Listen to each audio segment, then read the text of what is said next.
જુઓ બપોરનો ટાઈમ થવાયો છે, બપોરનો એટલે 11:30 થયા છે અને 11:30 મેં લગભગ રસોઈ મારી થઈ ગઈ છે.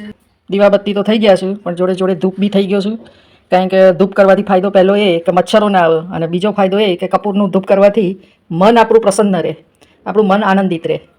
જુઓ તમને બપોરની રસોઈ બતાવી દઉં તો આ બનાવી છે સુખડી, સરસ મજાની કઢી, ખાટી મીઠી, આપણી ગુજરાતીઓની ખાટી મીઠી કઢી છે, ભાત, રોટલી અને સરસ મજાનું વધારે લસણ નાખી અને ચોળા બનાવ્યા છે. જુઓ તો ચોળા, કઢી, ભાત, રોટલી અને સુખડી.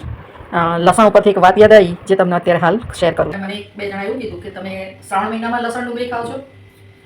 એને તો મને એટલું જ કીધું કે શ્રાવણ મહિનામાં લસણ ડુંગળી ના ખવાય. શ્રાવણ મહિનામાં કે શું ગમે ત્યારે પણ લસણ ડુંગળીના ગુણો શું છે? કારણ કે એક આપણા શાસ્ત્રોમાં પણ લખ્યું છે કે જેવું અન્ન એવું મન, મન એવો વિચાર, ને વિચાર એવું કર્મ. એટલે આપણા વિચારોનો, આપણા કર્મોનો બધો જ આધાર એ આપણી ભોજન ઉપર છે. એ વાત સાચી જ છે, 100% સાચી છે, એમાં કોઈ મિથ્યા નથી.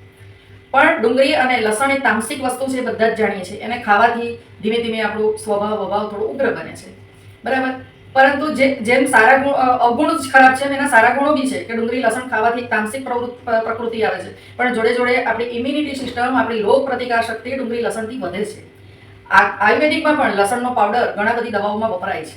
એટલે એવું નથી કે એક ખરાબ જ બાજુ છે, એની સારી બાજુઓ પણ છે કે આપણી રોગ પ્રતિકાર શક્તિ વધે છે. અત્યારે ચોમાસામાં વાયુને લગતા ઘણા રોગો હોય, લસણથી નથી થતા. ડુંગળી પણ આપણા આરોગ્ય સારું જ રાખે છે, પરંતુ માપસર ખવાય તો.